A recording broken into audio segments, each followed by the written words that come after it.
Hey, look, I'm not even gonna be too long with the introduction, right, man? Hey, listen, we've spoken to a lot of people, right? And when we first started this, let me back up a little bit. When we first started this, we talked about influences. We talked about why we wanted to start it, how we enjoyed talking sports. You and I love talking trash to each other. Well, along that way in our friendship, there was like a common, something that we would listen to, a common show that we would get a lot of our topics from when me and you would debate stuff and different things we would talk about. We were even in a Madden league together, right? I won. And I'm talking, oh yeah, you did win. We can go over that. You cheated. But anyway, we can go over that another time. You cheated. You did win. But man, but these gentlemen had a show that was so pivotal to us listening to sports, enjoying sports.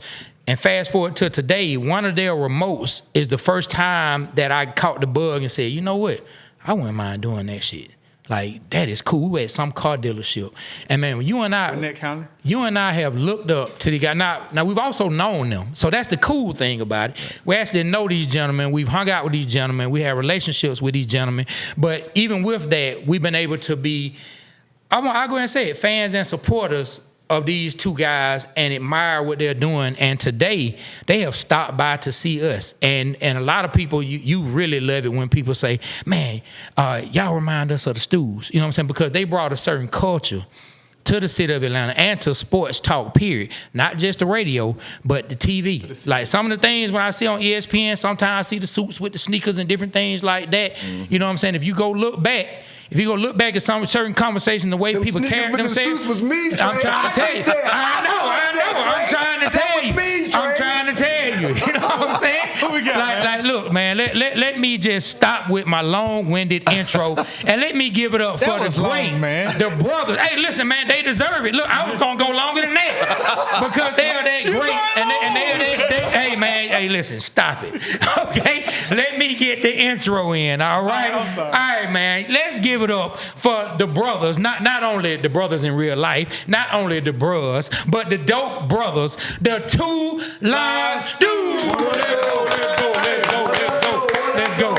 You put three brothers. I did in there. We're brothers. We're happy and we're singing and we're colored. Four brothers. Give me a high five. Shout out to Marlon Wayans, man, and son. What's up, yes, man? Yeah, what's up, man? Good to see you. Glad to have y'all on, man. Yeah. Finally able to make it up here, man. Now, who's the oldest? I'm the oldest. Like 3.5 years. He treats you like... Yeah. I mean, you got a little brother? I'm the only child, man. Okay, so yeah, you would understand if you had a little brother. Okay. Trust me on that. I'm the biggest blessing in this man's life. Yeah. Outside of his children, I'm the biggest blessing in this man's life. Right, okay. I'm not even mad at that, man, because I have two boys. I have a 13-year-old and a 10-year-old, and the 10-year-old, he thinks he's the older brother. Yeah. I told the 13-year-old, you the man of the house. The 10-year-old stopped me when I was going to the car. He said, Dad, between me and you sure you want him to be the man of the house? I think I'm more respectful. Yes, this is a true story. I'm not going to, I'll tell it off the air. So the mannerisms on the show from this guy to me they equate to us at, what are you, 52? 51. 51. You should know that. So you 51 and I'm 55. The same things we went through as kids are the same now, but they're grown up a little bit. Yeah. The same, aggravating way that he treats me now is the same way he did it. We did it as 7 and 10-year-olds, Yeah. So I'm used to it at this point. I just ignore him like my daddy said. Hey, well, look, I'm going to tell y'all. That relationship between y'all spilled over. I wish the Two Live Stews fans know. Man, how did y'all get into the huge wrestling match in the studio? Anybody who's been part of the Dogs, and shout out to the Poodles as well, who are fans of the Two Live Stews. Right. If they fans of the show and go back, they know the infamous wrestling match that took place in the studio. Please tell us how that took place. Man, we are the ultimate competitors. Organic flow type of guys, and we don't shy away from that. We believe that when something is created or something starts to happen, that sometimes if you just naturally flow into it, it could be something good. So some things that most people say, we better not do it, we better not say that. Nah, I dare to say that. I dare to do that because I think it could be interesting. In that wrestling match, when I pinned him down and threw him all around the studio. Didn't happen like that. Y'all witnessed it. Didn't happen like that. It was totally organic. It wasn't planned. It wasn't scripted.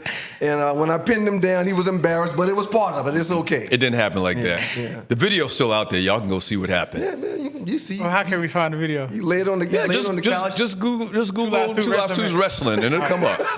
Yeah, I saw it. I saw it recently. Right. So what happened? I did. Who won, Trey? Tell the story, Trey. Now listen. I didn't catch the entire match, but where the video starts, there was some pinning on the ground. Right, but you missed the first half of it. Half of it. I missed the first half where you had him. Yeah. Man, you got to have your camera guy ready though, Doug. He got to be ready to go. It was a conspiracy. Shaggy, shouts out to Shaggy, our producer at the time. He started filming late. Okay. He started filming late. Dude beat me up for years. For real? Pillow fights, figure fours, Oh, he did the cobra clutches. This old wrestling, WWW wrestling. And he went away to college, man, and I started working out and getting in football shape, and he came back from college one day, and we got to jawing and hitting on each other and playing around, and my dad was like, you better be careful, Dougie. Hey, that boy been in the gym. I'll take him outside right now. And I was like, oh, yeah? Then let's go. And he took outside first, had one of his buddies with him. He took outside first, his buddy followed behind him, and my dad closed the door like, go kick his ass. Today's the day. I said, you coming outside? He said, no, I'm not going to come outside. I question whether that really happened. I'll be looking through this window. Yeah, and we got outside, man. It didn't take long. I was tossing them and slinging them and stepping on them. It wasn't that bad. Giving them nuggies and stuff like that. It wasn't that How'd bad. it feel? It felt good, It man. felt real good, man. He caught me off guard. It felt good, but it felt bad at the same time because his best boy was there. Seeing him get trashed by his Get him, younger brother. Doug. Get up, Doug. He caught me off guard. He caught me off guard. He caught me off guard. Before you know it, his boy's looking like this. Don't even look at it, man. But He's turning red now. Hey, listen, Doug. He caught me off guard. Doug, please tell me when it was over, your boy didn't hit you with it. I mean, you had him up until he grabbed you. You had him, but then So I remember like yesterday, my boy B, he's talking about my boy B, was over there with me, and we got in the car. He wouldn't even look at me. Because we left to go somewhere, and I'm sitting there. What's your boy from Atlanta that does Desi? Desi, yeah, you see the skit he did on that when he got beat up? And I was over there like, checking myself, looking at my By your little brother that you done beat up my your whole boy life. B was driving. I'm like, B, it's okay, right? And B was like, real talk to him. Real talk to him. Every blessing that I've ever had in my life, I contribute to this man right here. wow. I believe that mentorship is important. That's why we're big mentors with the youth, and that's kind of my thing. But I had somebody to bounce things off of. Yeah. I had somebody to talk to things about. I had someone that said, man, I don't think you should do that. And if he said that, that was it. You know, Yeah. I had someone that said, hey, maybe you should think about doing this. Like my football career and me in the gym and my speed all came from him because he wasn't blessed with an opportunity to know. No one told him he should do this. No one told him he should do that. But he told He you. came to me like, hey, man, I think you should do this, and this if you want a chance to play college football. Oh, why would I do that? Well, you get a scholarship. Oh, what's a scholarship? Plain as day. What's a scholarship? Well, why would I want that? You know, he broke it down. I didn't have this. So if you do this, and this, you'll find yourself with an opportunity. And everything that he said came to fruition, so I really, really appreciate it. I really do. All right. man, that's dope, man. It is. Yeah, man. Hey, look, give it up one time. Nah, that's dope, man. That's dope. Like, he always asks the family questions and go deep into that, you know, so that he's really a family guy for him. And not that I'm not one, but, Right. you know, I want to get to the Well, meat and the potatoes. only child kind of thing is different. Yeah, If you're exactly. the only child, you kind of do things your way. You're kind of creating your own. You're trying to find your way. You're taking L's and getting wins by yourself. But when you ain't got lying. siblings and, you know, it's a whole different story. You can kind of learn from their mistakes and learn from their triumphs and their wins. And I'm blessed to have Dude as my older brother. Hey, B. Rich, you didn't think the day to come with a Georgia Tech hat? He did it on purpose. You did. I'm a dog fan. I put him on the phone with Vernon. I'm not changing up. I mean, it's a Georgia Tech, former Georgia Tech athlete. Man, let me get to my question, man. Damn. Okay, I was just thinking out loud. I'm like, Hey man, I'm a dog. on purpose. No, They balling so, too. before we go back to how y'all got started in radio, because I definitely want to hear the beginning of that. How did it feel seeing your younger brother playing at Tech and then eventually making it to the pros? You know, like, what was some of your thoughts and how you felt? Like, did you feel like you was out there playing with him, or did you go to a lot of the games? Like, put us down on that. I went to as many games as I could, but see, you got to understand where we're from, man, and what we've been through as far as the sport of football. High school football is it where we're from. Moncks Corner, from Moncks right? Corner, Yeah. South Carolina. We call it MoCo now. Long story. Moco. And so we started playing at the age of 7, okay? I'm talking about the age where your knee pads was around your ankles. Yeah. Okay. So my uncle played. He was very, very good. I watched him play. And then the next year, my dad said, we're going to let you play. And then so I played. So age 7 all the way, I played 2 years of college football. Obviously, he went to Georgia Tech and played 4 years of college football and went on to the NFL. It's just, for somebody that grew up in a football culture, it's hard to explain draft night. It's hard to explain all of the practices, all of the times in the weight room, all of the times in study, in the film room. It's hard to explain all of those years from the age of 7 to being an adult. And the culmination is you're going to get paid for it now. You know what I'm saying? So, you know, there's not a lot of guys that from our hometown that made it to the NFL. I'll probably say maybe 10. Which is good. Yeah, it but 10 guys from my hometown to make it to the Hall of Fame, and him probably having one of the bigger impacts in the league is just one of the most proud things that a big brother could ever have. I mean, that's just real because, you know, I wanted to play pro football, and it didn't happen. Wasn't good enough, or injuries. I had a terrible knee injury when I got to South Carolina State, and so, you know, seeing him do it, it's kind of like he did it for everybody. He did it for everybody that had something to do with his growth in the sport and becoming the great player that he was. So yeah, it's just an incredible feeling to play your entire life and see something that you worked on so hard, you succeed in it. Absolutely. That's dope. So as a little brother, right, and you make it to you got drafted by the Lions, correct? Yep. What round did you get drafted? Third round. Third round. So, Yep. All right, you get your check. What's the first thing? Did you buy Doug anything? What's the first thing you bought, and what's the first thing that you bought your brother? I bought him the best present that any brother could ever get a big brother. I bought him an Xbox. Okay. I bought him an Xbox. I bought him a few games, and I sent it down there. And That's hard. That's all I needed, though. but Yeah, listen, yeah. That was good. You know, and, Yeah. and we were big gamers our entire lives. So to be able to send your brother an Xbox with a few games and a couple of remotes, that was big time to me, you know. But no, I mean, I really appreciate the dude, man, and anything that I could have ever done to assist him or help him with whatever he wanted to do, I would be right there. Dude sent me a budget, you know. Before I got my first check, he sent me this full handwritten budget on a yellow piece of paper. Like, hey man, if you do this, and this, you know, when you get done playing ball, we don't know how long that's going to be. You should be able to be financially stable. Wow. You know, and after reading the budget, man, I ripped that shit up so quick. and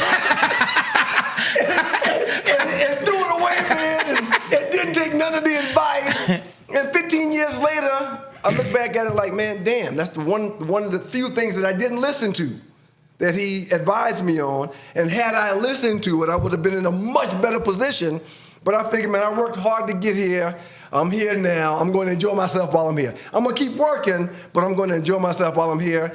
His approach was, keep doing the same things that you did in high school and in college until football is over. And when it's over, you can live a little bit. Yeah. Nah, man, I'm going to go ahead and enjoy these streets right now. Now, it's funny you said that. I was talking to Doug, the other Doug over here, and we was talking about black people, man, we know how to live life. Yeah. We know how to live life. Now, some of the things we do is not as smart, Right. but we know how to live life. We enjoy But you know life. what? We talk about this all the time on the show. Like, a lot of the reasons we act the way we do, man, is because when we get it, we never had it before, so we excited. You know what I'm saying? Like, it's not a usual thing to be wealthy and not have to worry about money. And man, when we get it, we like, damn, I'm gonna do this, that, and the other because, hell, I never had it before, and I might not ever have it again. So I'm gonna live a little. You know what I'm saying? And we're naturally raised to care about other folks that we grew up with and stuff. So what do? You end up doing something for this person and doing something for that person. And then when this person and that person tell somebody you did something for them, then you got somebody else calling you wanting you to do something for them. So it's a somebody with money that has children. Those children saw how they handled money and the things that they did to be successful. A lot of us come from a place where we don't have a blueprint. We don't have a parent or a grandparent that's wealthy and made money in the market and stuff like that. So we just don't know a lot of times where what to do with money and how to progress with money. All right. No, 100% facts. Like one thing you said, a lot of times we didn't have money, but then too, we also feel like, deep down, people have to feel like, I don't know if I'll ever have this again. I don't know if I'll ever have money again. That's so real. I'm about to live my life. I'm finna take care of everybody I need to take care of. Right. We finna do our thing. But then you look up, because we saw it in the music business with so many artists. Right. You look up and that money dries up Fast. quickly. You know what I mean? Like it comes fast, but it goes even faster. it evaporates. You know what I mean? So look, I want to ask you this. Back to him making it to the NFL. What was draft night like? What was draft night like for you as the player? And then what was it like from your perspective as the older brother watching the younger brother accomplish his dream? It was amazing, man. We were at my agent's house. Mom was in town. Dad was in town. Marietta. Okay, you was in Atlanta. Okay. Yep, in Atlanta. Terry Bolar. Shouts out to Terry Bolar, Prestige Sports. It was absolutely amazing, man. We was at his house. He had a big cookout for a lot of his players. A lot of my Georgia Tech teammates were there. Had a couple of girlfriends that pulled up, so we had to keep them separated. We did that. It worked out. So we did that. We did that. It worked out. Dad was calling me crazy the whole time, man. It was really, really fun. But to see that, to get that phone call, man, and then see your name on the bottom of that TV, man, and it's something that you wanted to happen your entire life, it's hard to explain, man. Did you think that, was it like, would anybody kind of mislead you and was like you was going to be higher or lower, or did you go right where you thought you would go? I was projected to be somewhere between first and third. Okay. And I ended up going third, 76 overall. But Tampa brought me in, Philadelphia brought me in, Detroit brought me in, and Pittsburgh brought me in. So I was thinking that it was going to be one of those teams. And Philly had one of the earlier picks in that first round. And when they took Brian Dawkins, brilliant selection, might I add. Oh, yeah. Brilliant selection, might I add. When they took Brian Dawkins, I kind of fell down a little bit. And then when Detroit called, man, it was just, I still get goosebumps thinking about it. I see it. Yeah, I still get goosebumps thinking so about it. B-Mac had told us when he got drafted, can you remember everybody in your position that was drafted before you? No. He remembered damn near everyone. Yeah, he bro. did. Yeah. Roddy did too. Remember, we were going to be Roddy. He remembered every So single do you person. remember some of the guys?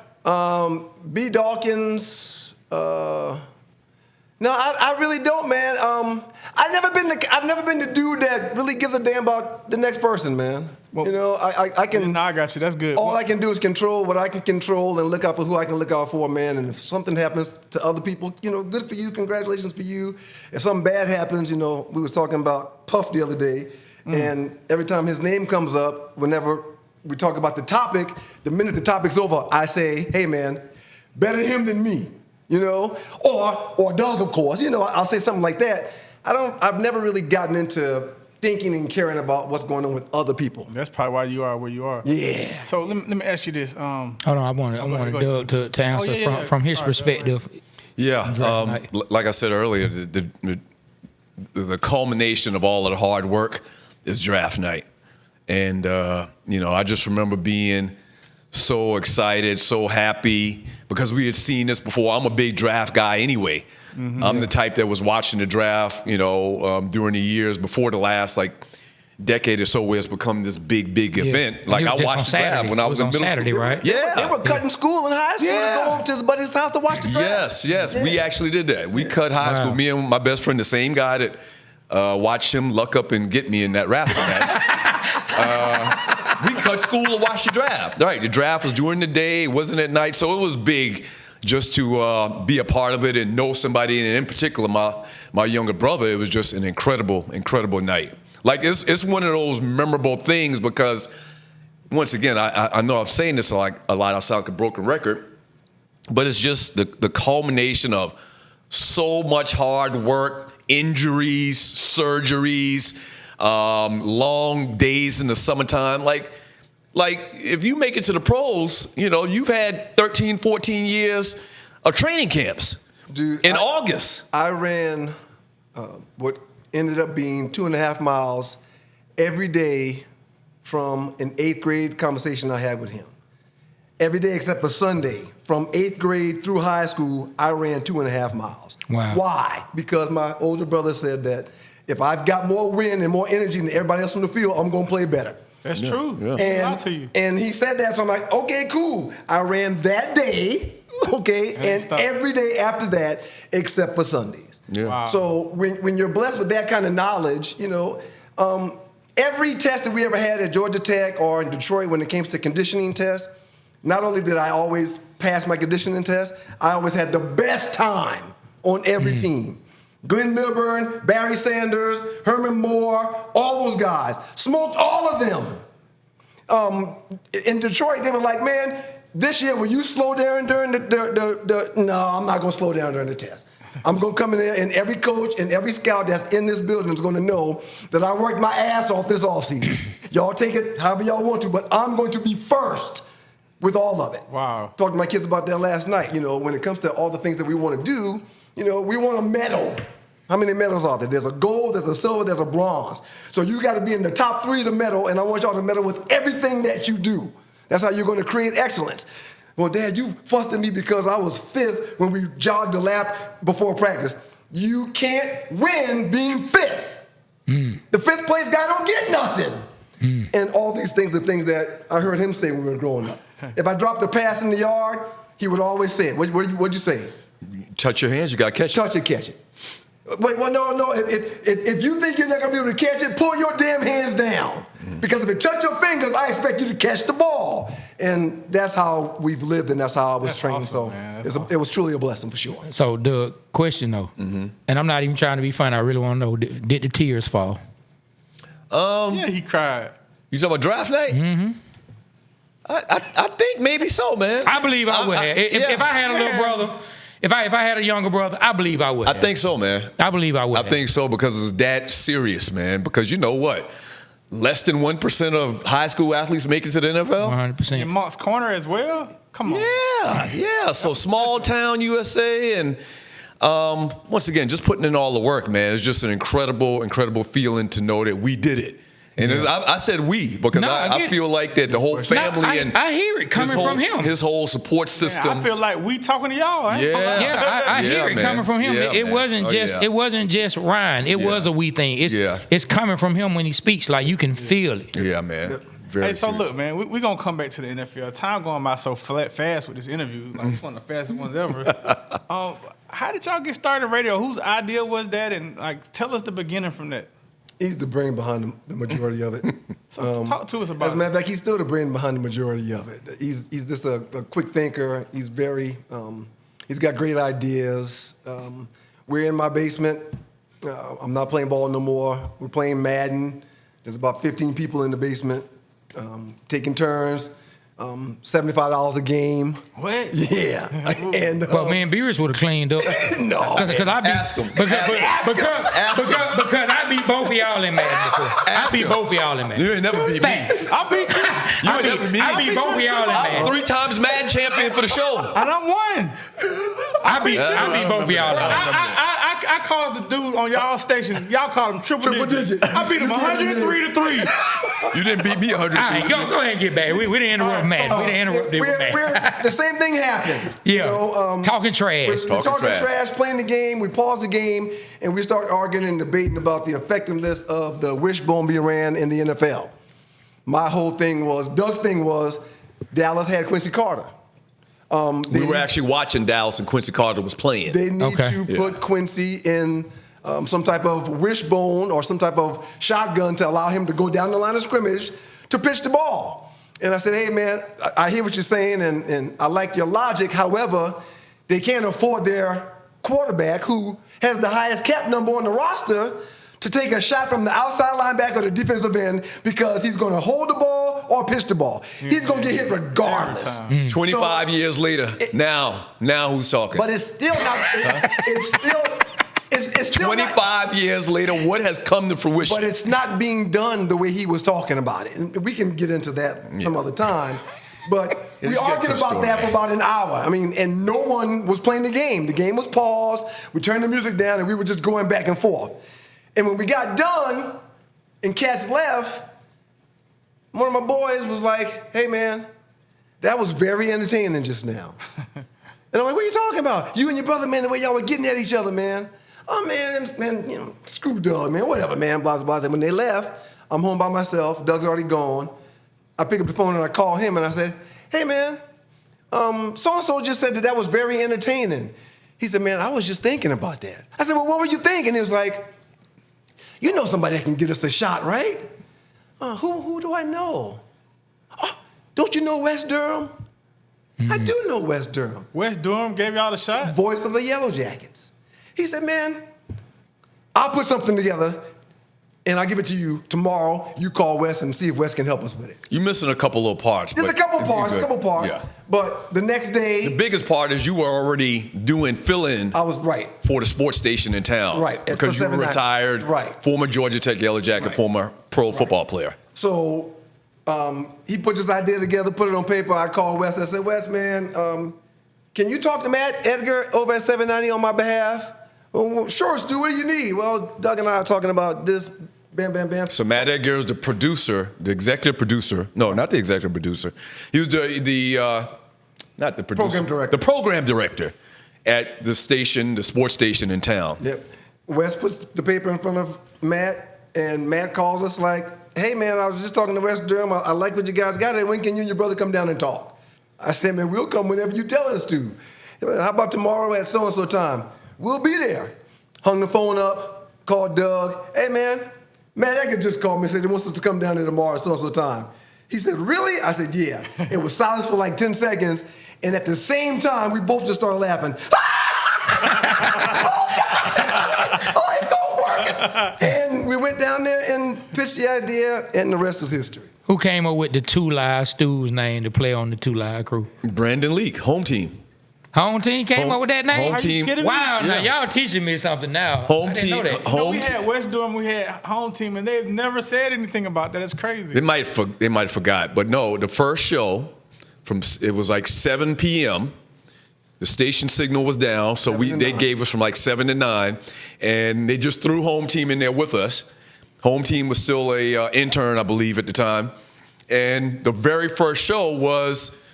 We incorporated, we were clowning, having a good time, laughing. Everything was going great. And then at some point, we were like, we need to get a show name. We need to get a name. And a bunch of people called up and gave their suggestions for names. And like at the end of the night, home team was like, y'all should call yourself the Two Live Stews. The rest is history. That's crazy. The rest is history. I got to shout out. Man, shout out to home team. Yeah. Shout out to you, home team. Absolutely. Good dude. Absolutely. Good dude. The Two Live Stews, man. So y'all start, y'all on that night. What was the transition like? Like how we know it exploded, but tell the people what it was like. It started at night, what the response was, and we just take it from there. So we have a lot of affiliations with Omegas, with Prince Hall Masons. He played for Georgia Tech, so a lot of people know him from that. So we know a lot of people. We pretty good in sports, so we knew a lot of people.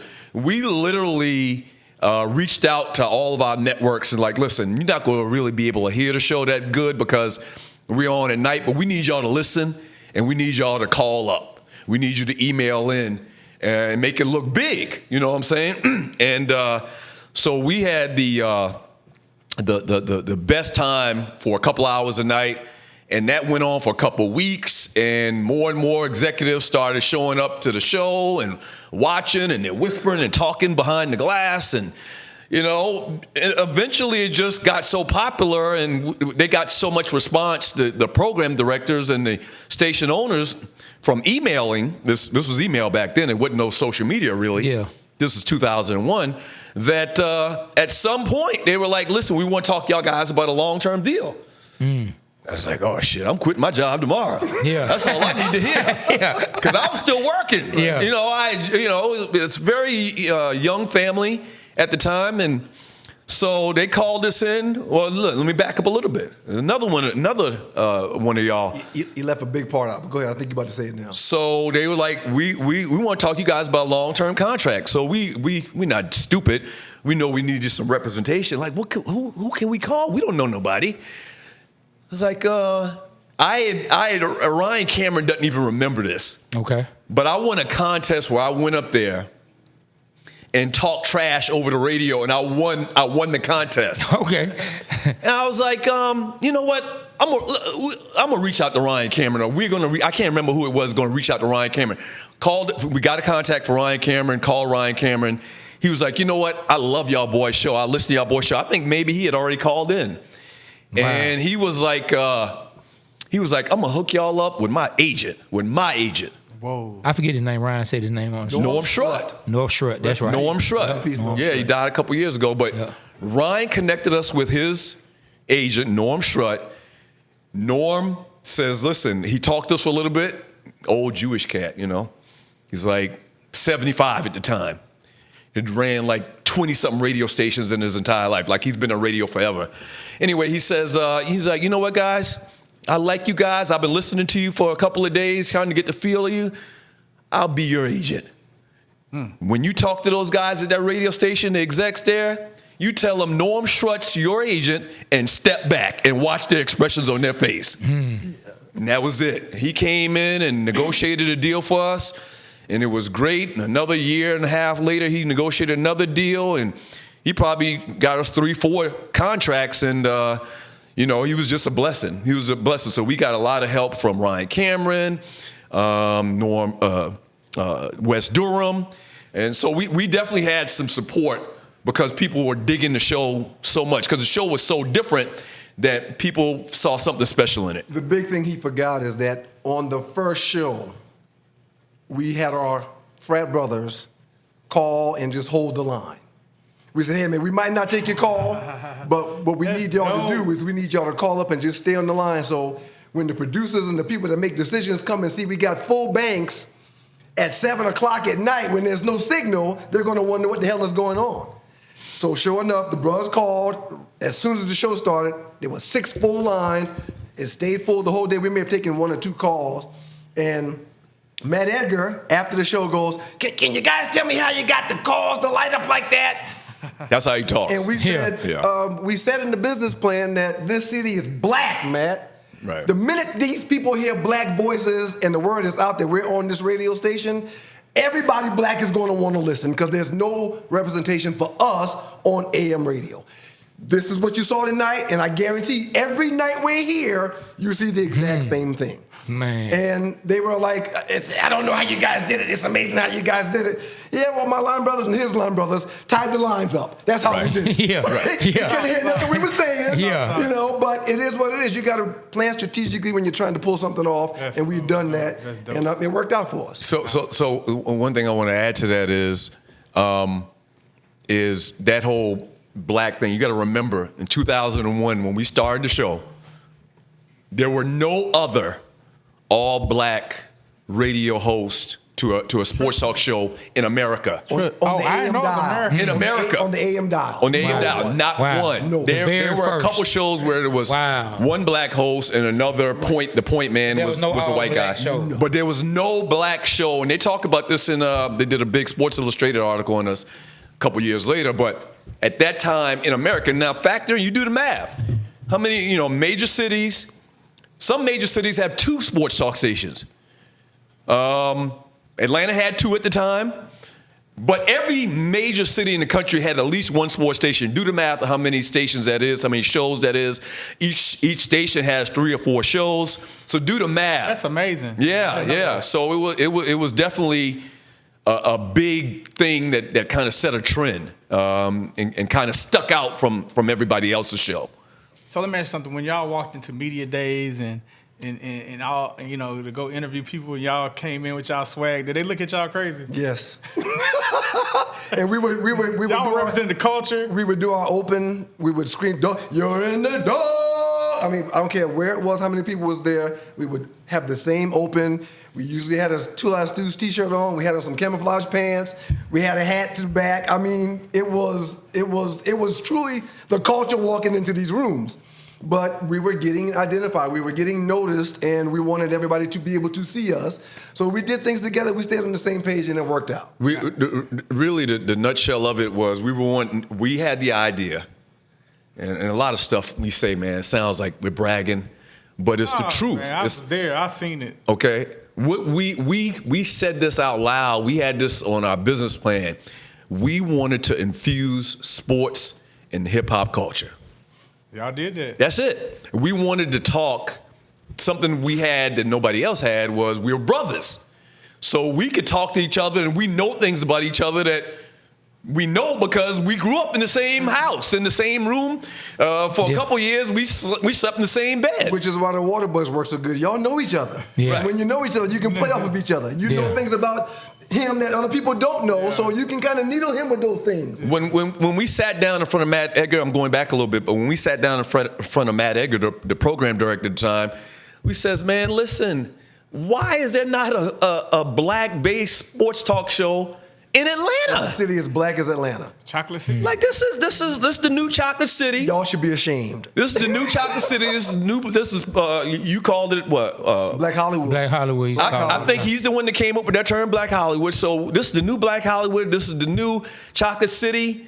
Like this makes all the sense in the world to have to get some viewpoints from black guys And in Atlanta. Not just viewpoints, but if you've got some black guys that's on your airwaves, aren't all these companies that's typically ran by black people that this city is black in, the presidents, the GMs, aren't those people going to want to spend their marketing dollars and their advertising dollars with y'all because you got the black guys on the air? Yeah. And it goes like, oh. Yeah, we went. I don't believe we've never thought of that. Yes. Yeah, we went into depth. We went into depth about that, and he understood the vision very early. Matt Edgar, the program director, once again, and relayed that to all of the other owners and executives, and they gave us an opportunity, and the rest is history.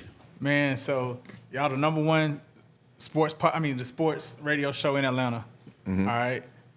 Y'all develop talent. L. Duncan's come through. Oh yeah. So now, y'all go up to Bristol. Mm-hmm. Y'all don't skip Bayless' ass. Tell us about that experience at ESPN, man. Y'all some pit bulls on them too, man. Oh, yeah. How that feel? Y'all wasn't intimidated? Y'all wasn't scared? We were too pit bullish, as a matter of fact. So explain. No, not really. Not really. We did it for 6 years, man. Yeah, they ran our ass up out of there too. But I mean, It's okay. It's okay. I mean, we had a great run. Yeah. So Galen Gordon, who was executive producer, or one of the executive producers for, it wasn't First Take at the time. It was Cold Pizza. Cold Pizza. It was Cold Pizza. I used to watch it way back Yeah. then, too. So it was Cold Pizza, and I really think that they have people on staff whose only job is to listen for the new trends, is to turn the dials, or the internet was around at that time. And he just reached out to us and was like, hey man, we want to talk to y'all about coming on Cold Pizza. Like, how you get our number? This is a black dude now.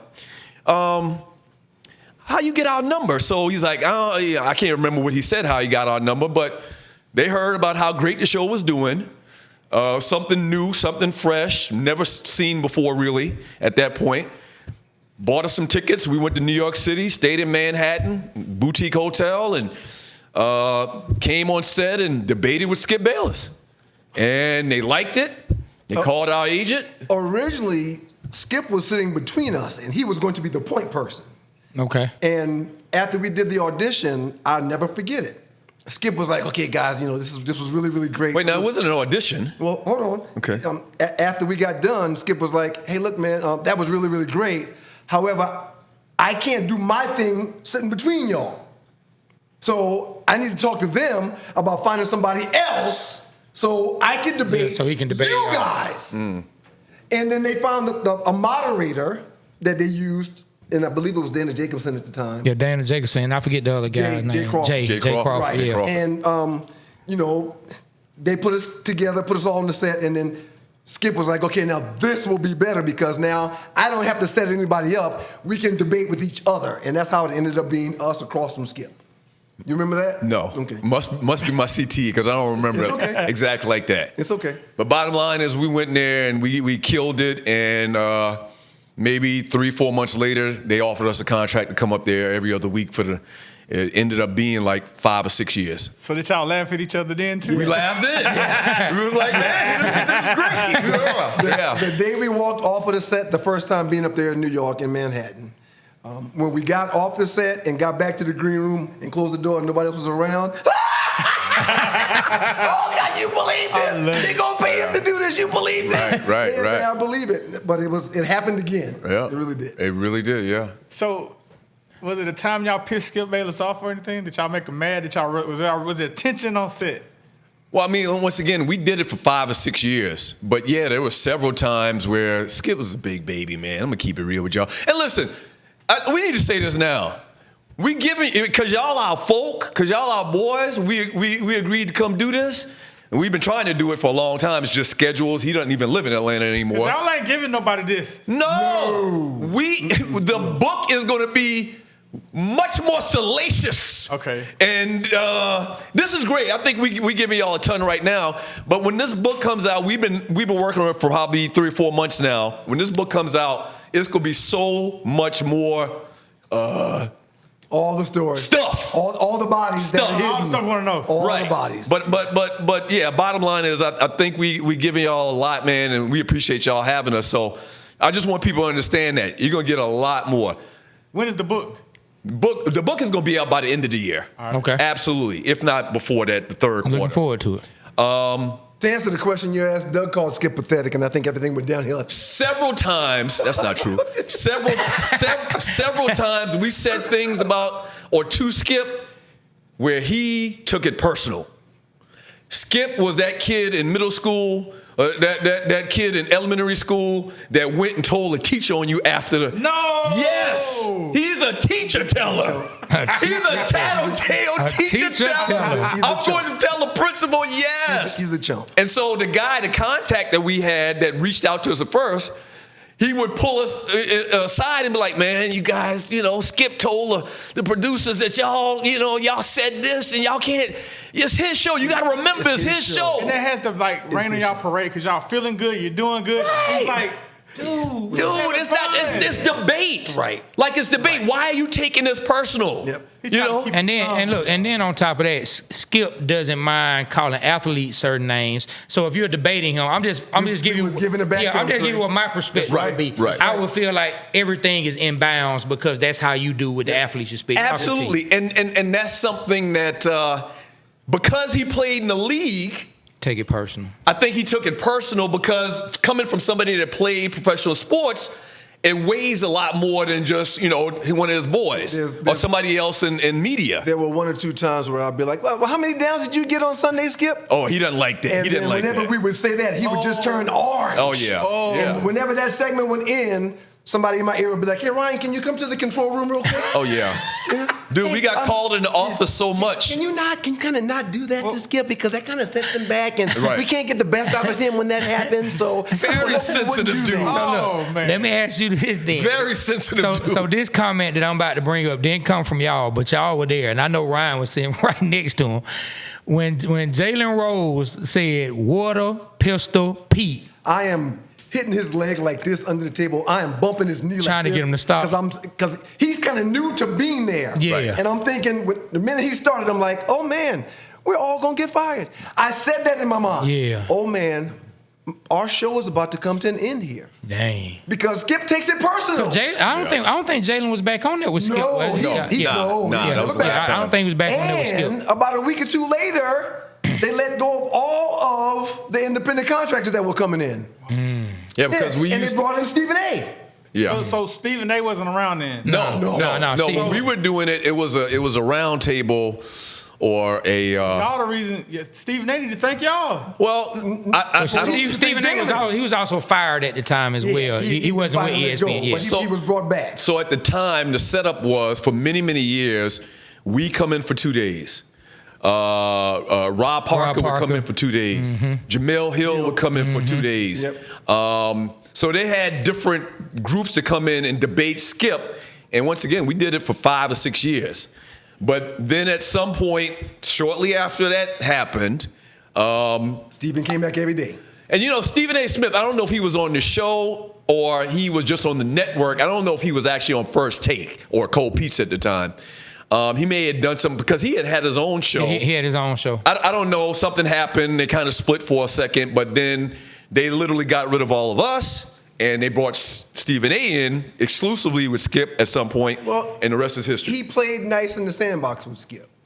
And I kind of think Stephen A., very smart dude, okay?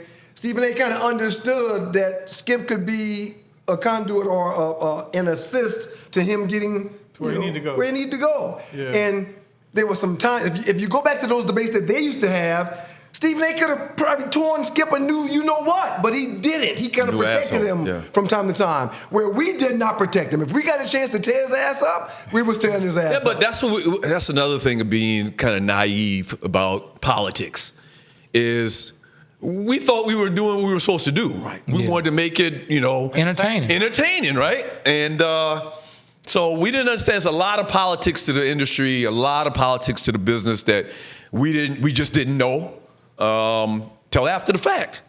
And yeah, if we would have played nice and not gone to Skip as hard as we want, we may still have been on there. Who knows? Let me tell you a story. Oh, go ahead, Trey. Go ahead. No. I was just finna say that there were only like really four people, but y'all are set together. It's only 3 sets of people I felt like since Skip has been doing this has been able to keep up with Skip. Like really, you guys, Stephen A. Smith, and Shannon Sharp. Everybody else, to me, Skip gets the best of them. Right. But y'all, I used to say it all the time, y'all and Stephen A., because Shannon was on CBS at the time. He wasn't in debate TV. And I used to be like, man, the Stews and Stephen A., they the only ones who can get Skip to pipe down. They the only ones who can make him stutter. Inside story, when we went to the set that day, Jalen Rose, right before the light cut on, when the show came on, before Skip got on set, Jalen said, got something for him today. Oh, man. And I was like, okay, dude, let's do it, man. I'm looking forward to it. I had no idea. You didn't know it was going to go that far. The minute he started, I started tapping his leg like, oh, man. Look, he still brings that, like, Skip will bring that up every blue moon about the Water Pistol Pete thing. Like, every now and then,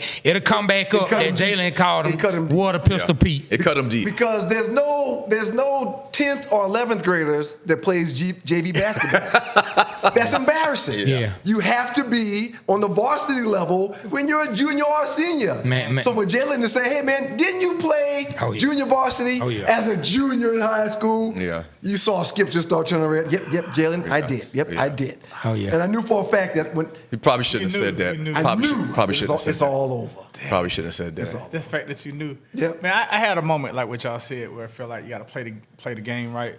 I was interviewing Zach Robinson, and I asked him, I said, why is Kyle Pitts playing receiver? And Right. He looked at me. You're not looking at tape. Right. He's there 90% of what I'm saying is like every fan is like this. Right. It's like if you keep him between the tackles, obviously the linebackers don't cover him, so he's gonna outbeat the linebackers, so you're gonna have to double team him. So that's gonna free up other people. Right. All the times, all the key moments that I was watching the Falcons, Kyle Pitts was lined outside. And it wasn't working. It wasn't working. And so that's all I was trying to say. I wasn't trying to but then Trey and Doug's like, hey. For the record, man, coaches and coordinators overthink it often. And it's okay for them to overthink it, but if you're too manly or you've got, you think you're the smartest guy in the room, you'll miss the obvious. That wasn't obvious. He doesn't need to be out there. He needs to be in here where the mismatch. Agree with me. Right. Oh, So that's all I was trying to say. That's it. But some people get in their feelings when they get corrected or when they realize, damn, he's got a real good point, but I can't let him know that's a real good point. Listen, he ended up answering the question and ended up talking good about Kyle Pitts, and it went viral. It made NFL.com, 92.9 The Game played it. So it ended up in a positive, but I could just see the way he looked at me. He handled it very professionally.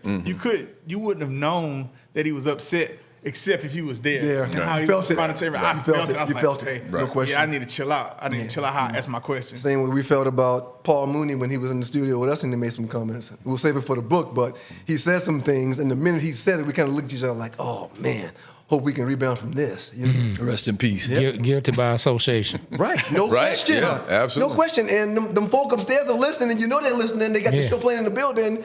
When you're talking about their culture and what they do and what they don't do, you know, the pushback is not going to come to him because he gets to leave after the interview. Yeah, and you should have interrupted. You should have. Why didn't you interrupt? Why didn't you straighten him out when he said that? 100%.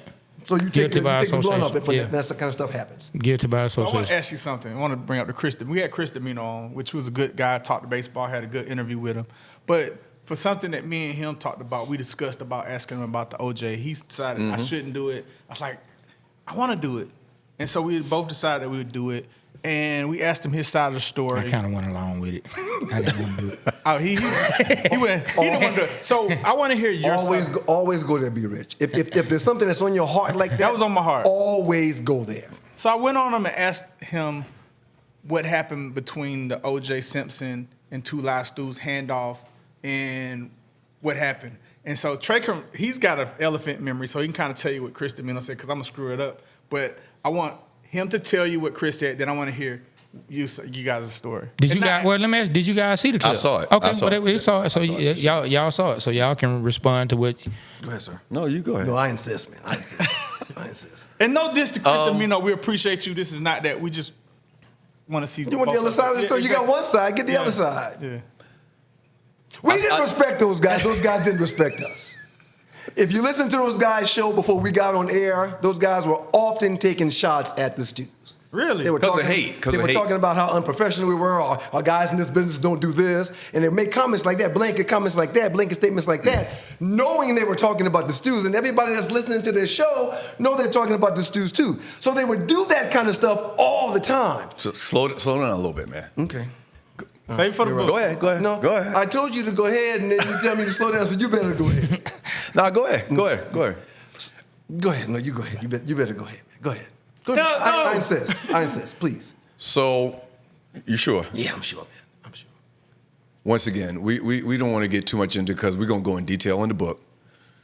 But there were a lot of people up there that hated on us because they felt like that we got popular too fast. And y'all did, and there's nothing wrong with Yeah. that.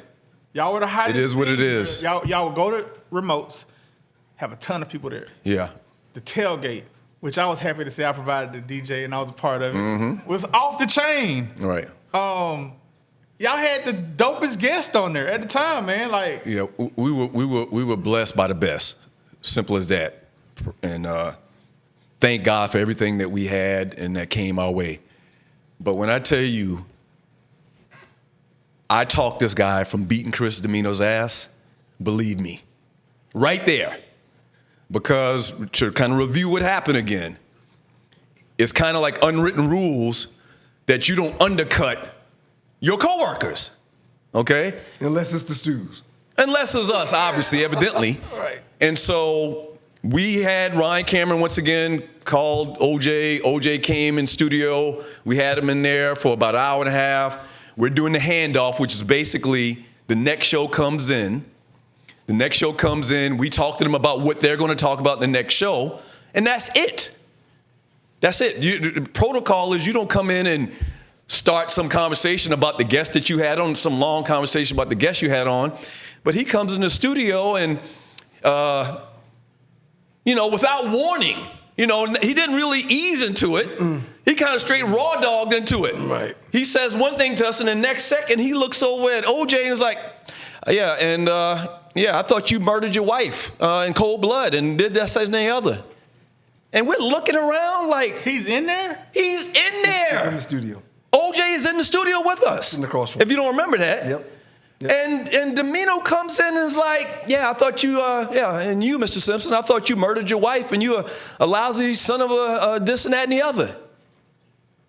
You just don't do it. It's just you don't do that type of thing because literally it was like he cut our legs from up under us. Because we told OJ, She wouldn't bring that up. whether you feel one way about it or not, the other, we told him that we would have him in studio and talk to him about his football playing career. This is way after the trial, obviously. And we made that promise to him. Why would we get into all of that? You see what I'm saying? This was many years after. Why would we get into that? So he felt like it was a safe space Then this guy comes in and gets an opportunity to, I guess, get pat on his back by all the people in his circle and just cut our knees from under us. It was bad, and I literally had to talk this guy in off the edge from beating his ass. Seriously. He knows it. Domino knows it. Not to go to leave this story and go someplace else, but you mentioned we had the best guests. I want to explain to you the hate that we felt around that place. They came up with a new policy for booking guests because whenever a story would break, I had access to everybody. Right. So I would just pick up my phone and call so-and-so, and I would get so-and-so on wherever the story was. If it was in sports, if it was in music, if it was in TV, if it was in whatever, I had access to everybody. So they came up with this new policy on how to book guests. You have to put guest name on a list with Matt Edgar, the lone producer, the head of the program director. Who hired you guys? So after you give Matt Edgar your name, if no other show had the name that you presented, then you can book that guest like 2 or 3 days later. So what does that do? That cuts my Rolodex out of the situation. Right. I can no longer pick up the phone and call Charles Barkley. I can no longer pick up the phone and call Megatron. I can't do that now. I got to go through them. Whoa. So what started happening was I would give them 4 or 5 names of people we wanted to talk to, and they would tell me, Domino's already got that on the list. Oh, Shapiro's already got that on the list. So now they've got a wish list of people that they want to talk to that they can't even get in touch with. I've got these people's number to call them personally. Yeah. But I can't call them because of the new policy, which was just to cut our legs from underneath us so we wouldn't have access to the guests. Right. So we get asked that question a lot.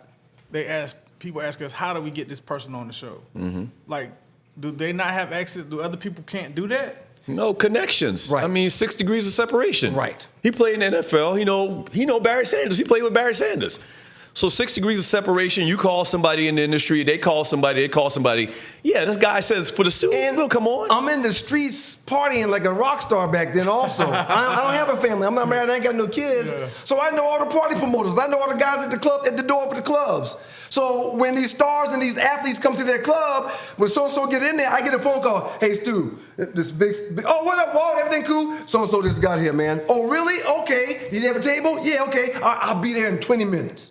Yeah. And I go buy so-and-so a drink, spend some time with so-and-so, and the next day so-and-so wants to come on the air with the Stews. And that was early. Later on, man, a lot of people came to us, found us. Right. Yeah, the first time I ever heard shoe modeling was from you.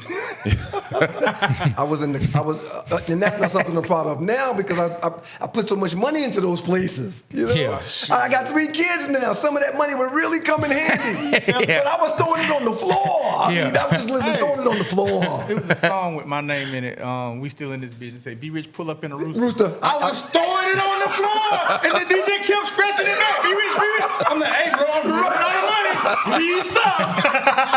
Right, so we had connections that they did everything that they could to take away from us, which it still didn't hurt the show because people were still vibing with us and still appreciated what we were doing. But when it came to getting big name guests, they were doing everything that they could to get those guests on everybody else's show except for ours. Yeah, but the whole Domino thing and the OJ thing was some bullshit. Simple as that. I'm sorry about it that. It was so deep as far as the hate, man. From a couple, and it wasn't everybody. Let me make sure I say that. It wasn't. If you watch him, and he's saying that you apologize, he kept asking him. He never said that because he was upset. Right. Yeah, I appreciate that, man. But once again, the industry was so small at the time. People doing shows like ours, and it was very political. And man, it was certain people. You say y'all had some supporters up there, though, right? Yeah. We it wasn't everybody that we work with, and those people knew who they are. But there was a ton of haters. They know who they are too. And ultimately, a lot of the hate kind of amassed, and the rest is history. Stews are history. So the hate, okay. So what was the point where y'all said, "Fuck it, I'm not doing this shit no more. I'm gonna take a break with my family. I'm gonna go do this. I'm gonna go do that." You mean after they showed us the door? Oh, right. Yeah. So explain what happened. They brought in a new program director And we realized that now that he was brought in just to break the show down. Really? It was the #1 show. How do you break a number one show? They put y'all on the air with some other people, right? Then they put y'all on with John Michaels. They had some Not John Michaels. Not John Michaels. It was somebody else. It was somebody else they put y'all on the air with. We saw it coming. But we still believe that. We #1. Right. Right. We number one. That's You can't cut your nose off to spite your own face. Right. So Right. clearly the almighty dollar will protect us when it comes to the hate that. I would have thought that. Right. No. Right. Man. So let's talk about that for a second. We saw it coming because they started doing all these things to indicate that they were going to change the show or chop or stop the show, period, right? But at the same time, you could go back and look at the Arbitron, the numbers books, and we're 2 times more popular and got a 2 times bigger number than our competitor that's on at the same time. So in our mind, we grew up playing sports, right? It's a meritocracy. It's what you do in the field. So I think the fact that we thought that, or we knew that our numbers were what they are, we knew that we had the huge popularity behind us, and always lived by the fact of the score matters, what you do matters. You can't kind of push to the side the actual numbers and what's going on. I don't think it crossed our mind that at some point they were going to chop our necks off and tell us. What year did this happen? This was 2011. Yeah, so we were on the road. We was on the road, we man. missed We a was on lot. the road because I didn't see. We was traveling all over, man. Nothing on You was #1. Airplanes was #1. Right. So I come back. I'm like, where the stew? We came Right. back. I listened one day, and y'all had some other people on the show with y'all. It wasn't just Yeah. y'all. They forced us to get on with a guy named Hans Heiser, I believe his name was. He didn't understand anything that we were doing, and he was just there to muddy it up. They tried to get us to bring a white girl in there to be the entertainment reporter. Hey, be careful. I know, I'm sorry. And we were like, Not be careful. Just slow read the down. book. Just slow down. Wait a minute, book. we Yeah. were like, why would y'all want us to bring this Caucasian female in to do our show with us for something like that? That's not going to work. Y'all just good broke for El us. Duncan. Y'all just Right. Y'all Fly Girl, El Duncan, Sergeant Sexy, Jazzy. I mean, all of them were incredible. Yes. And all of them left our show and got Something. bigger jobs. Yes. So you want us to bring this white girl in to play their role? We're not even gonna be comfortable talking with her. We can't play with her like we play with them. Yeah. It's gonna cross the lines, and it's not gonna be good for us. It's not gonna work out. Oh, well, that's what we want to do. Nah, we don't want to do that. And when we started telling them no, that's when we realized, yeah, our time is limited here. So look, to not really the pivot, but when it came to building y'all audience, because this is something that I was talking to B Rich and Doug about earlier that I haven't really seen anybody else do. You guys were able to bring in not just men, but y'all brought in female fans, a female audience, man. How did y'all go about doing that? How did y'all realize that was important? And just what was the process, man? Or was it just some of that stewed magic, that brought in the audience? Ryan had them women, man. He knew how to talk to the women, bro. He was a sex symbol. Look at I did not have this. He used to be did talking not to him, have man. He like, All right, Ryan, let me know. I was the Leon Phelps of sports talk radio. He used to call I himself. was in them streets, man, and we would invite everybody up. I would bring a cooler up there in the kitchen, and we'd have guests come through, and it was like a party in the background. I mean, people wanted to come up there and have fun, man, and we provided that for them. We were the people show. So we literally gave every caller that took the time up to call. When they called, you do your thing, whatever it is, we step back, and it's your show. Yeah. And that was great. And that's appealing and attractive to people to get to call this show that's getting national exposure and have a minute or two to just do whatever it is you want to do. Who wouldn't like Hey, that? I was famous on there. I wasn't even in the music industry. Everybody knew B Rich. Yeah. We'd be at the tailgate. Oh, you B Rich? Yeah. Or Ron or Yes. Sorrow number 5. Man, Everybody that had a felt name. good for like a regular Joe like me Right. coming around. The regular callers that had their show name was a celebrity in these streets. Yeah. And that's what it was. It was the people show. It wasn't about us. We never had no problem sharing. There's plenty to go around. There's Yeah. enough for everybody. Yeah. And that's how women started getting involved with our show. And I'm gonna tell you something else. Like he don't remember. I'll beat you in the stoop bowl. I got a trophy. I don't remember If that. you had to participate, how I get a trophy? I just was packing up and I saw it. I should have brought it out. But what I'm trying to say is, you guys fuck with the people. You came Right. on your bike. Right. my wife was pregnant with Ryan and came play the game of Madden with me. The same when you came, same house on the little blue couch. He came and played Madden with me, bro. And what happened that day, huh? Smashed him. Smashed him. That's a lie. Smashed him. And then me and Doug built a relationship, and we used to play online a lot. And so Madden brought us all together. Yeah. We're here now because of that. Madden brought me and him together. Some people that get in these positions, they think they're bigger than the world, and that's we've always I been appreciate humble. that. You made me feel We've always like been I was humble. like, Ryan still Man, in my house. yeah, we've always Doug been called humble. me like that was Yeah. a big deal to me. Yeah. And y'all saw me grow from B.O.B. to the top. Y'all saw it come from the beginning to the top. Right. Like, how did that feel? Like, I never got a chance that y'all realized that B.O.B. was my artist. And No, I had no idea. I didn't even know B.O.B., but you came to one of the tailgates. You had him with you. This was before he blew up. Yeah, the clinic. Yep. You came to a tailgate that we had. We had the legendary tailgates for many, many years when we were doing the show. Yes. Shout out And to you Crown brought him to the tailgate with you. And I remember you saying, "This is my cousin, B.O.B. He's about to blow up." And I was like, "Yeah, whatever. Pass me some ribs." You know? Damn, right? And the next time I look, I'm on TV and this guy's like in a stadium with 25,000 people or whatever, and I'm like, be rich with lying. This son of a bitch with lying. Yeah.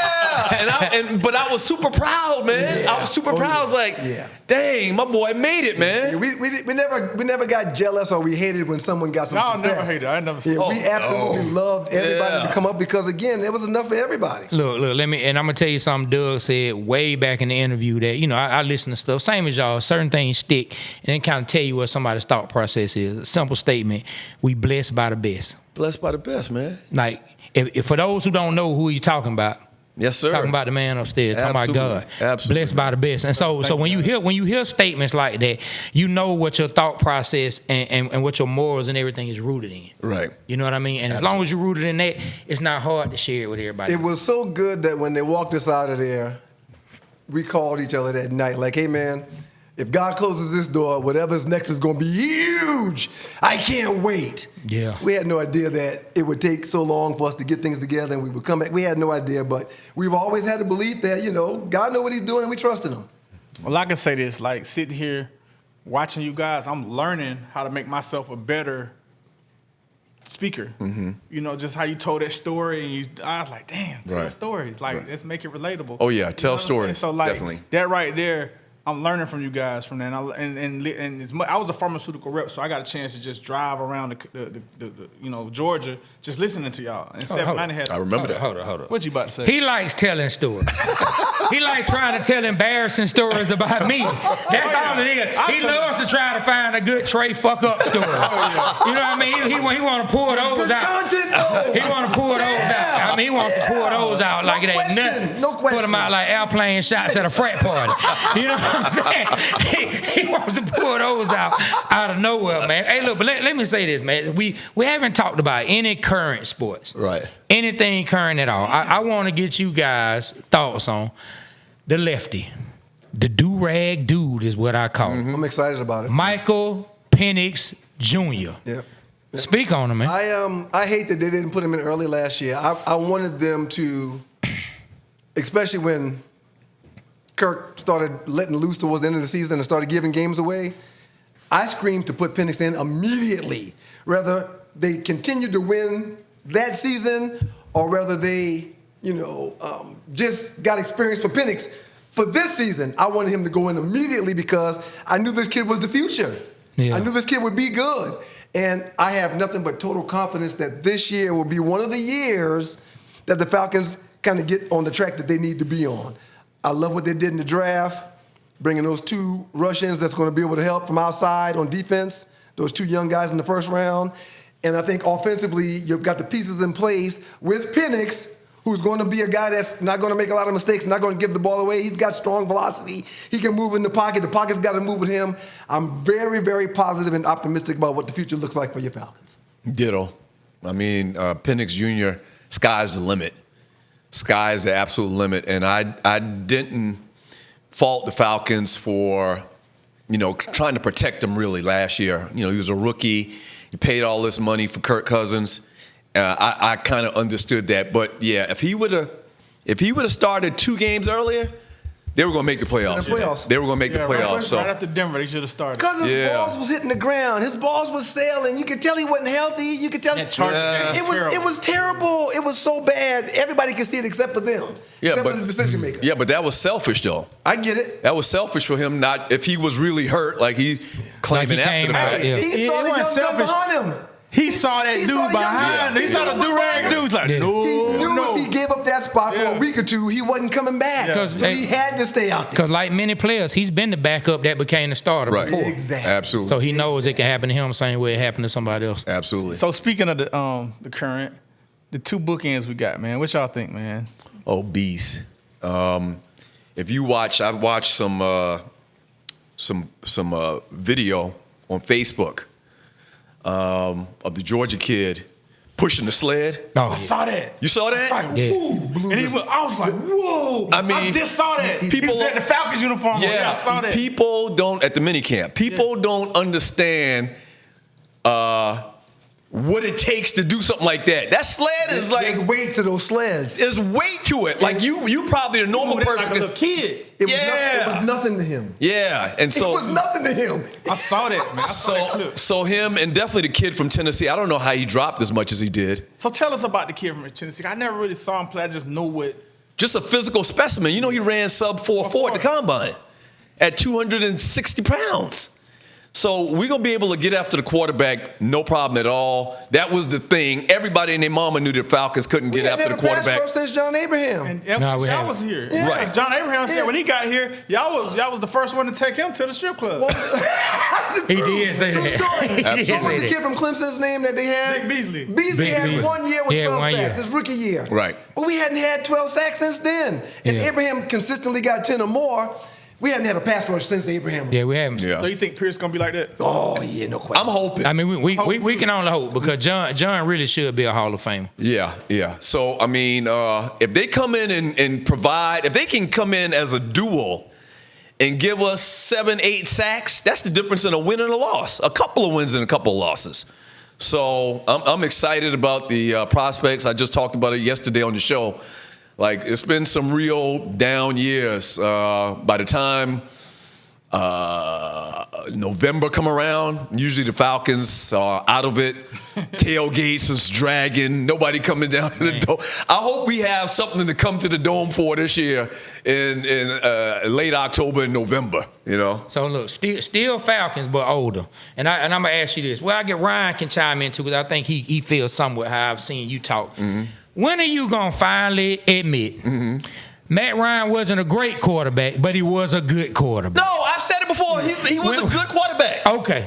Great quarterback. For the record. Well, I'm not. To me, he's not a Hall of Fame. That's the difference. I don't think Matt will make it to the Hall of Fame. That's the difference. But I believe Matt Ryan was a good. There are a lot of people who don't think he was a good quarterback. Don't think the Falcons made a good decision. He was good. Matt Ryan was a good quarterback. My stance is Matt Ryan has always been a good quarterback. He's just not as good as people want to make him out to be. And you know the people are that's making him out to be this great legendary quarterback. Default right here. Okay? And it all, let's keep it real. It all good. ties back to a large part of the fan base wanting Matt to be great so that we can say less about this other guy. So You know the other guy. Okay, but hold on. Let me ahead. say, but there's also a flip side to that. I think a lot, and I can only speak for my circle friend. A lot of people dislike Matt Ryan because of the quarterback he came behind. That's possible. A lot of people. I know Matt Ryan would have had to walk on water, Right. but because of the electrifying quarterback that he came behind. The greats, Peyton Manning, John Elway, Warren Moon, the greats. When a coordinator sends in a play that isn't good, when a coordinator sends in a play that isn't good for the situation, you see the greats wave it off like, When the Falcons are up 28-3 in the Super Bowl, that's when Matt Ryan had the chance to fucking be great. Yeah. Coach, why are we throwing the ball? We got up 20-3 by giving the ball to this young beast and letting him run the ball. But Freeman. Devontae. Well, they did run it on first down now. Well. They did. Now people forget that we ran it on first down. The second half numbers versus the first half numbers. All I'm saying is, on that drive in that series, after Julio made the catch, the first play was a run play. People act like we didn't run the ball. We did run it. So congratulations for that. However, I don't mean it. when it's late in the fourth quarter and you need to get this first down, and you throw the ball instead of run the ball, you got a problem. Oh, I wish they would have ran it. Matt Ryan should have looked at the sideline like, no, I'm not calling that. That's what leaders do. That's what the great ones do. Hey, Ryan. Ryder White said he would have jumped off sides. He told us I would have jumped off sides. No question. Yeah, he said. A leader would find a way. A leader would find a way. He did say that. We asked him, what would you done? He said, I'd have jumped off sides, would have been 5 yards back, and I'd have said, now your ass ain't got no chance. In high school, there were 1 or 2 times where I changed the play. What NFL defense will let a team come back to 20? It's not possible. Mathematically, it's not possible. So all those quarterbacks you named, Yep. look at that defense. I understand. We've never had that. I understand. Let me say this. You kind of got Nah, he's right though. Matt Ryan should have said, "Fuck this shit." I'm not doing that. He changed the play. We can't do this right here. It's rumored.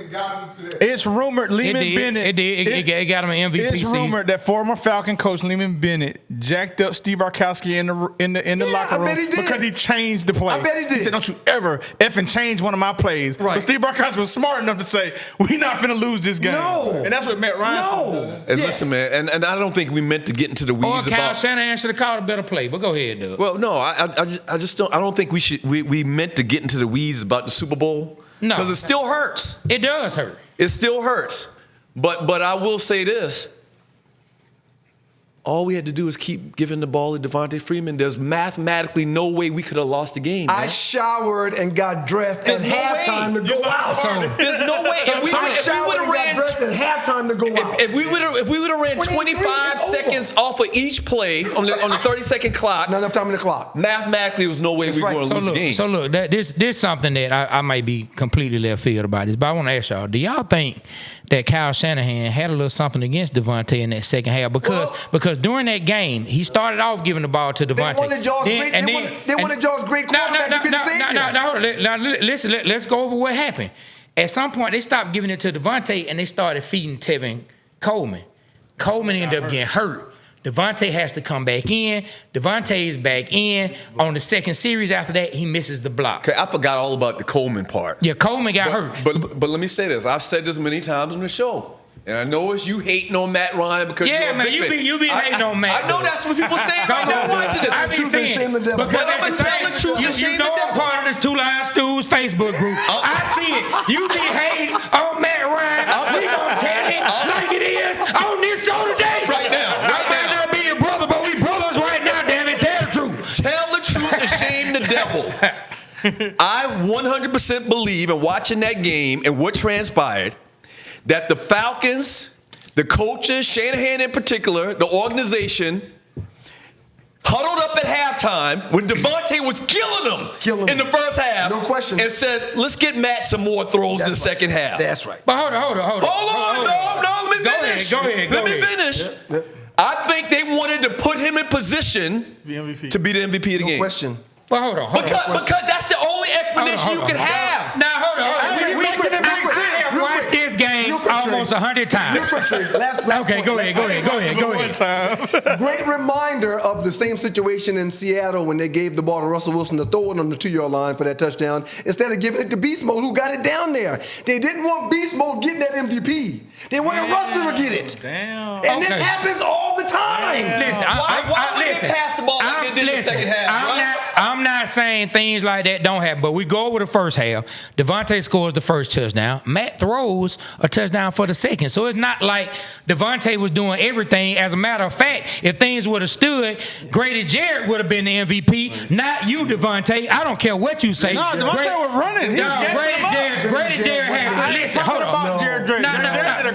Listen. I'm not talking about It ain't like Devontae had 160, 170 yards.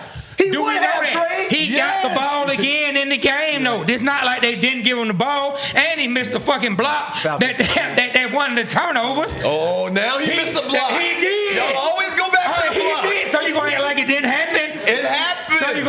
It happened. But that's one play. No, he did, but no, listen, but that did cause a serious fumble and a momentum shift for the Atlanta Falcons. But I'm gonna say this: I'm not gonna put it on Matt. I'm not gonna put it on Devontae. I hope he come on the show, Devontae. I put it on Kyle Shanahan. First play of the game, Devontae took off. So I put it on Shanahan. second play Because he But should have anyway. known better. Shanahan should have known better. First or second play, Shanahan should have known better. Yeah. And So- if he didn't know better, then they should have pulled him to the side and told him better. Yep. But listen, I'm gonna tell you who and be rich know. Jake Matthews, man. You the reason we lost the Super Bowl. Jake freaking Matthews. And I'm gonna tell you why y'all laughing. Give up that block. Y'all laughing. Yes, listen. And got a penalty. The Falcons are up 28-9. The Patriots onside kick it. Falcons get the ball. First down, they run it. Tevin Coleman runs the ball to the 31-yard line. We in Matt Bryant range at that point, but Tevin Coleman got hurt on that play, and they call a holding call. On damn, what's his name? Well, I just said Jake Matthews. They back our ass up 10 yards. So now Kyle wants to pass. First down, unsuccessful pass. Second down, unsuccessful pass to Hooper. Third down, Matt gets sacked. That's one drive. On the end drive, when we pass instead of running, who gave up the block? Matthews. Hey, but on that same play, hold on, let me finish. Sanu had face mask. But listen, and after that play, we were still in Matt Bryant's field goal range. We were at the 32-yard line. See, I'm at a disadvantage because On the next play, we tried to throw it. They called holding on Jake Matthews, knock us back to the 41. That's what knocked us out of field goal range. And so all y'all who gonna say, Matt, I'm just telling you, Jake Matthews, you gotta bring your ass to the front of the church. My God, the congregation wants a word with you, sir. I hear what I'm you're doing saying. it. You know what? You got me at a disadvantage because I haven't watched the game 100 times. Okay. I haven't watched it since that night because it hurt too much. Okay. It hurt too much, man. Well, you can't. Well, listen, you can't just pour all the blame. You can't take a big bucket of blame and pour it all on Matt if you haven't watched it more to remember what Once again, happened. that's him. I'm not pouring it on Matt. Okay. I'm pouring it on Shanahan. That's what I blame. Okay. I They blame should've known Shanahan. better. And then he You just Matt. he You just say pointed Matt somebody I wasn't never being thought Matt to be a about. leader. I need Matt to Okay. raise up and be like, nah, coach, Okay. we don't need to do that. Okay. Hold on, he just pointed out something I never thought about. I never thought about at halftime, they go in there and say, we need to make Matt Ryan the MVP. And that's a point. That's a whole Why would they change what was working in the first half? Because listen, there was no reason to was running down their follow what throats. they had done the first half. Can you pull up the first They half? switched it. They switched everything. Can you pull up the first half stats? Look at this. Tell me how many yards and how many carries Devontae Freeman had in that And first the half. majority came on that one run. Versus the second. The majority came on the one run. We'll see in a second, sir. He had like a 50-yard run. We will see in a second. Which That guy is getting the numbers. And I'm not crapping on Devontae. I'm not. And it's gonna sound like you are crapping it's on not Devontae. because I like Devontae Freeman. He didn't want Devontae Freeman to stay. Okay, stats. Break him down, Doug. Okay, all right. He trying to get it. Okay, so listen. Kevin Coleman would have taken that to the house. I just want to say, Kevin Coleman would have taken that to the house. I know people watching this right now. Whenever y'all play it, I know people saying, "Why is these niggas still talking about the Super Bowl?" Because it hurts. It's real. We're not from Atlanta. Let me tell y'all something. But since 1995, I have given blood, sweat, and tears to that team, that organization. That says a lot. And I can't imagine how y'all feel. Let me tell you something. Look. Hey, look. Listen. Even deeper from y'all perspective and what we doing now. We're a year and a half in, but from what y'all did many years. Being the voice of the radio, right, and speaking to the fans and hearing the heartache, hearing the joys Of course y'all invested. Yeah, Of course man. y'all invested. Yeah, y'all man. know what it means for so many people. So many people, You know what I mean? man. Y'all understand. You win that Super Bowl, everybody's life in the city changes. Everybody. We had it right I'm not there. gonna exaggerate. It was in our hands. Right That's there. it. It was right there. Matt just waves off one play. Two stories. If Matt just waves off Right one there. play, Write it down. we win that game. If the Falcons win the Super Bowl, If the Falcons We're gonna do a skit. We're gonna make a skit. How- Y'all help me make a skit. Thank you. how life would be if listen. the Falcons had won the Super Bowl. That's Oh, it. moving on. We're gonna have some fun. Hold on, Trey got some numbers. Oh no, so this the whole game, right? Okay. Or this the whole game. So okay, Devontae had 75 total for the game. Right, but he had on 11 carries. His longest run was 37. I thought it was a 50-something. I bet you that 75 came in the first half. I bet you 60 of that 75 came in the first half. Yes. That's true. Yeah. And only 11 carries. I wish you could break So down if how you- many if you- carries he had in the second If half. you get 10 more, you got over 115 though. yards. Matt Ryan had an 84.1 QB rating, and QBR, and then he had a rating of 144. The man threw for 284, Matt Ryan's fault. It 2 was the coach. touchdowns, 0 interceptions, saying Matt 17 or Ryan's fault. 23. I'm not saying Matt Ryan's fault. I mean, he said- 17 or 23. Hold on. He said He it's said Matt in Ryan. that moment. He said in that moment. He said the reason it's In Matt that moment. Ryan's fault is because Matt Ryan In should have that had the moment. balls I enough get it. to change In the that play. moment. Off some That's what calls. he's In that saying. moment. Yeah. Okay. I see what he's saying. Go ahead, Ryan. Go And ahead. how can Freeman have that many yards on 11 carries and don't get 10 more? It doesn't make any sense. Yeah. If he popped a 36-yard run in his first 2-3 carries, he's got another 37 to 50-yard run in We him. was on their ass so much. And you know what? You know You what? gotta give it to him. You know what? I can't argue it. I can't argue with it. I understand if you come in the second half and you have a couple of failed series and you realize at some point somebody has to say, listen, we can't lose this game if we just run the ball. Right. So forget what we were doing the Right. first two series. Let's And- feed the ball to Devontae. We don't run a play until it's at 25 seconds on the 30-second clock. We don't snap the ball until at least 25 seconds are gone. The whole second half. All right. But there was no voice of reason. No, right, I mean there were, and we had one of the best kickers at the time. Yeah, man. I believe Matt hold on. Bryant had been waiting. Like, everybody wait years for them all. Everybody practices. 2 seconds left. Dubs takes a shot. Ryan takes a shot. Everybody does that. Right. You can't tell me Matt Bryant hadn't been waiting for that moment from the minute he started would've practicing done kicking the But ball. they gave up a sack. Why did they give up a sack? Because they ran the pass. Because Jake Matthews. Well, So hold on. because Matt Ryan didn't say, no, we're already in field goal range. I'm not running that play. How did we get here, man? Look, man, look. know, man. We gotta rewind this thing because leave it hanging. we don't win over. Don't leave it hanging. We don't win over a lot, man. We already at an hour and 30 Hanging me out minutes. there like Shanahan did Devontae. Hey, but listen, what have we learned? What have we learned? Trey thinks it's Freeman's fault. Okay, so that's where we go. Think it's Shanahan's fault. Matt Ryan thinks it's Matt Ryan, Ryan is a and I leader. agree with all y'all. Absolutely. Man, Absolutely. so look, but before we wrap this up, like you spoke on the book, but tell the people what's next for the Stews. So a lot of people don't know, man. We've been doing the show twice a week on the number 2 live stews, youtube.com. And it's classic stews from 7 a.m. in the morning to 9 a.m. in the morning, Mondays and Thursdays, live. But people can go back and check all of the previous episodes we've done in the last year and a quarter. All of the we've done little bits and stuff too. Not like y'all killing the bits. Thank you. I love your bits. Thank you. So, but we back. We are back. We got a lot more free reign now, obviously, because we're paying for production. We're paying for producers. We got a team now, and the show is as fun and crazy as ever. All right. So we got a lot of bigger things in the plans in the network in our plans going forward. But just stick with us. And we're gonna keep giving you that flavor like we do it. I mentioned him being a dope. visionary. We got fired on a Friday. That Monday, he called me after we got fired. He's like, hey, man, I got an idea what we need to do next. And in essence, what he was explaining was podcasting, okay? And I said, these people got to pay us for the next year. At a minimum, I'm taking 6 months. What should have been done? I should have got my ass right back in the fire, and the audience would have carried over straight from radio, straight to what we were doing. Yeah. But I didn't have the vision to do that. His vision. So Yeah. I, His see, vision. I see right now that I'm the Doug and he's the Ryan. Because this fool It told matters. me, not fool, this guy told me It matters.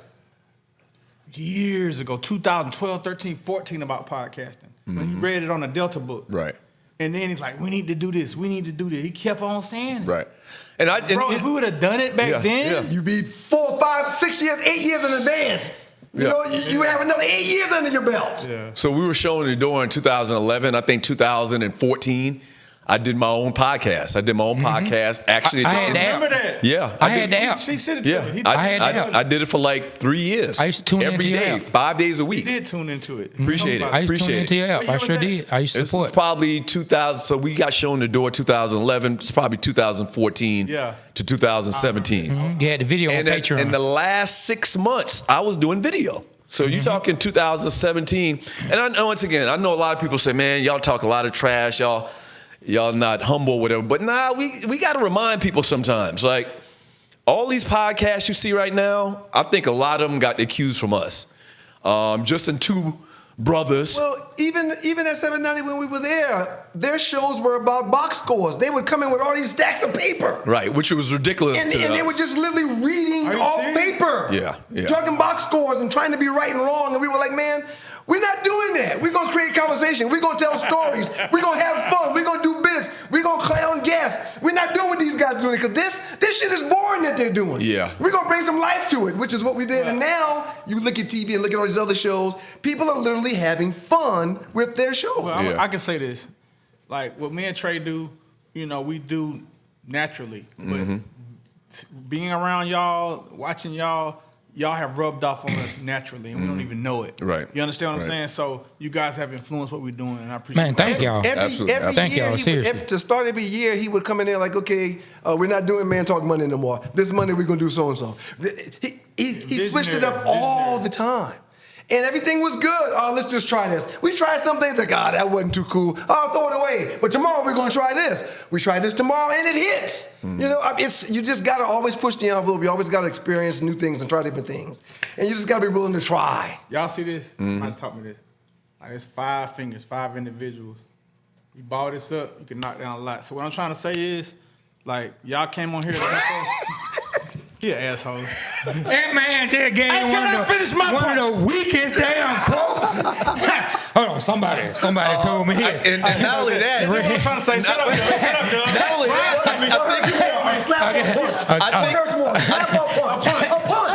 think You try to poke people's faces out, man. I think he's. Come on, man. That's my point, man. I think he stole that from Radio Raheem.